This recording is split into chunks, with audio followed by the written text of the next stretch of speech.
Welcome to Lifestyles of the Strange and Exotic. I feel I should have a tinfoil hat for this particular haul. It's the Spacey haul. No, can't remember what it was last week at some point. Anyways, I was just sort of there, and the only thing I came away with was a solitary book, but it was shiny and pretty, and it was Stephen Hawking. So yeah, it was going to come home with me. And it's The Illustrated Theory of Everything. Let's see. And it's just different reviews on the back. It goes, can explain the complexity of cosmological physics with an engaging combination of clarity and wit. His is a brain of extraordinary power. I mean, I like Stephen Hawking's...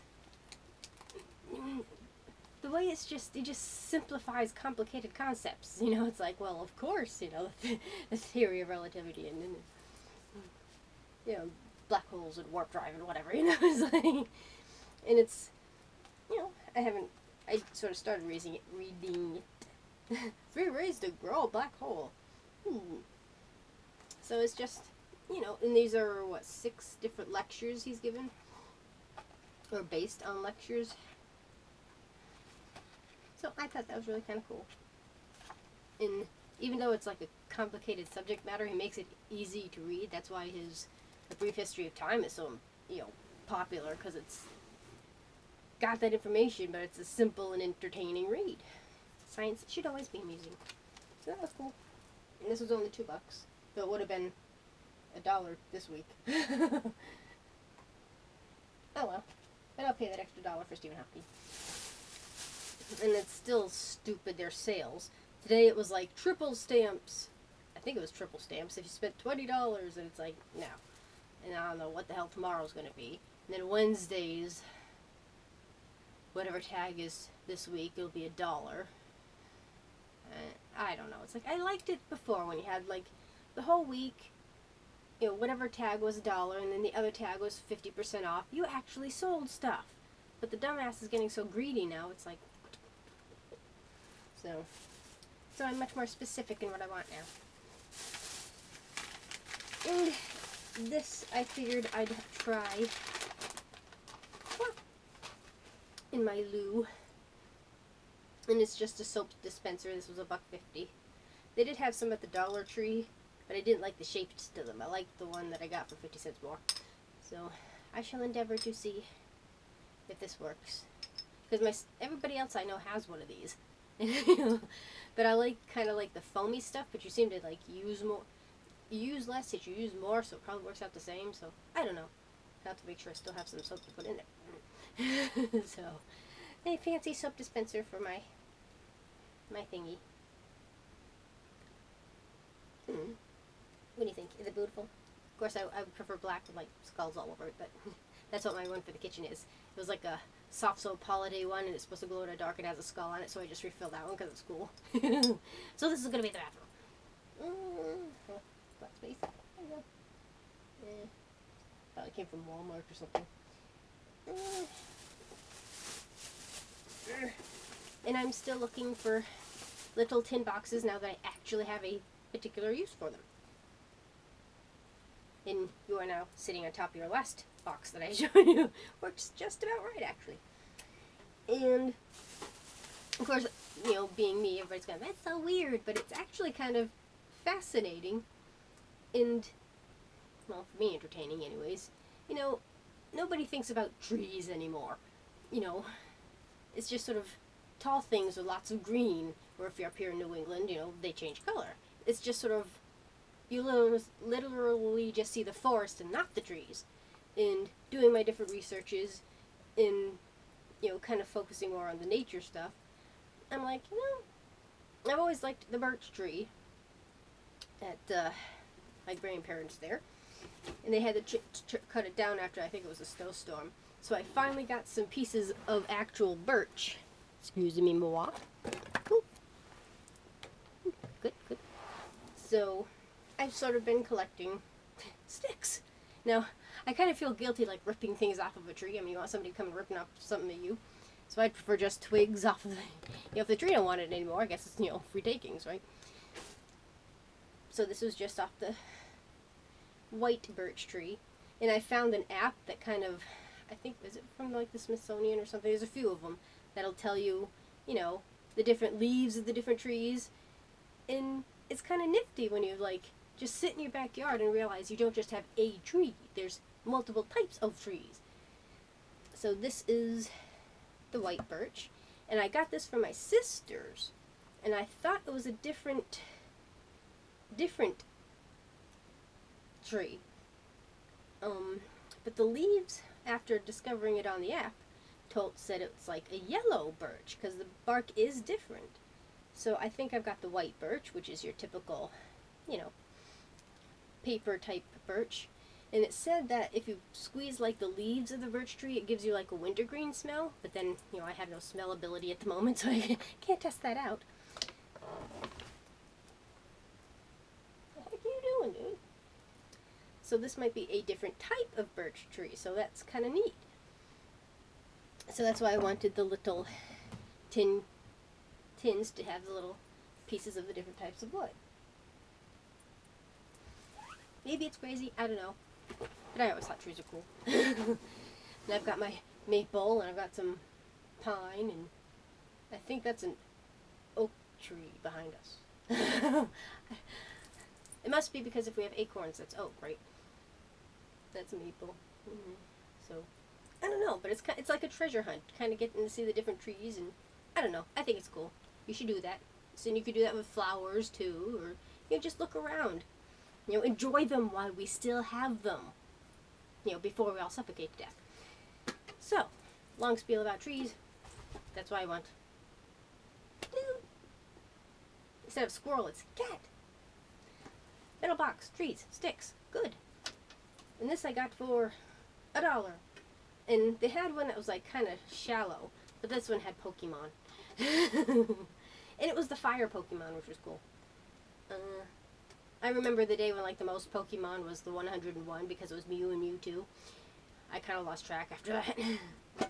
So, Pokemon trading cards. I did find, I had a disc that had all the Pokemons up to that point. And I think the game hat, where did I, or I got the game hat somewhere. But I printed up, doing the print screens, my own deck, kind of the way I did the tarot cards. And I got to play a game of Pokemon. Because I had nobody to play with. So, I did sort of, and you could play the Pokemon game in that CD, which is full somewhere. So, this was kind of cool. It was a neat tin. It's actually the Pokemon Company International. 4 Pokemon TCG booster packs. It's like a special Pokemon and a great window design for displaying your favorite card.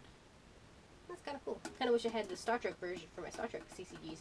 Well, they're not really CCGs, they're just sort of collectible cards. So, long-winded speech about that. And the other one I picked up because it was half off, but 25 cents, so I spent 15 cents on this. Now I have no idea what the hell. This was kind of bent, but I kind of fixed it, so I don't know. Long twigs, maybe?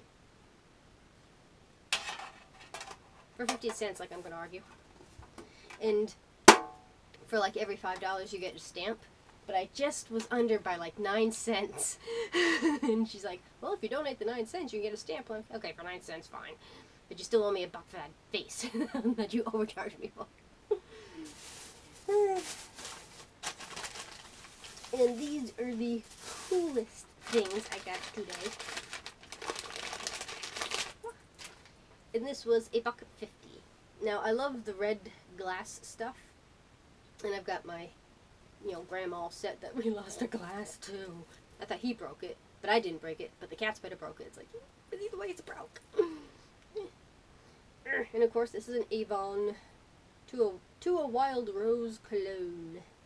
I wish they put dates on here, because that'd be kind of cool.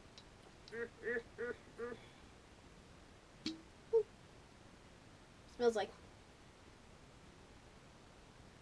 baby powder. At least the half nostril I got to work with. It's a pleasant smell of what I can smell. But I like the fact that it looked like between, you know, I Dream a Genie's bottle and like a candle. So I thought it was kind of cool. But I'm not sure Well, it must fit, because it's the same color, but it's like a real big pain in the ass to get the cork in. Okay, cork is in. So, I don't know where to put this. It's pretty. Ooh, duh. New place there, new place there. But, speaking of new places, and I will hold him to this, I want to switch this room to the next one over, and he could have this, because that pain in the ass door that we have the water heater in, so I can't technically block it with anything. So it's like, okay, if I move to the other room, hopefully I can kind of, now that I've got sort of a plan going here, maybe you'll have less crap to look at. So it might be a little more organized. Maybe. So, you maybe will have a different view eventually. So, in the meantime, that'll go there. That's just cool. And I like the fact that it looks like fire. And the next thing I got had to come home with me. Come on. I was just sort of wandering around, and this originally came from the Air and Space Museum. And I still don't know where they put the Enterprise. The whole reason I wanted to see that was to see the Enterprise. The one there. I'm so pissed. And he's a little astronaut bear. And of course, he's got his little helmet. There'd be a slight problem in the in space there because there's no, he just had little bubbles for his ears. Not a structurally sound spacesuit. And they wanted $15 for him at the Smithsonian, which is why I didn't buy any souvenirs. That's why I just had photographs. Which is in my outings playlist, if you want to see my Washington trip in the Smithsonian there. Even a little information here. Spacesuits. Human spaceflight began on April 12, 1961 with Soviet cosmonaut Yuri Gagarin. Single orbit mission. In preparation for this flight, he wore an SK-1 pressure suit equipped with a visored helmet, a bright orange nylon oversuit, and a gray checkered pressure liner with connectors for life support and communication hoses. I never did understand why they kind of wear bright orange. Who are you going to be, you know, I suppose maybe the other astronauts need to see you, but it's just, I don't know, it just seems kind of strange. The Smithsonian's National Air and Space Museum has nearly 200 space and flight suits in its collection, none of which I seem to recall seeing, including John Glenn's Friendship 7 spacesuit from Project Mercury, Neil Armstrong and Buzz Aldrin spacesuits from Apollo 11. I don't know if that's what was displayed at the moon lander or not. And Sally Ride's coverall, worn inside the Space Shuttle Challenger mission STS-7. Okay, well that's cool. All income from our sales supports the chartered educational purposes and activities of the Smithsonian Institution. Well, at least the $14 the original owner went to something cool. But come on, is that not like the cutest freaking thing ever? And thanks to Sierra, he has a shuttle he can, you know, do his thing in. And this came from NASA.gov. Or it says NASA.gov anyway, so. Orgasm. Actually, maybe you just sit there with your spaceship. We'll call him Glenn, for John Glenn. And a good name for him. You know cats just mentally roll their eyes at you all the time. I don't think we don't know that. Okay.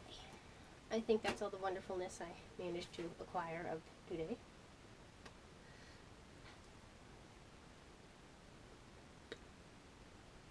Yep. Alrighty then. So,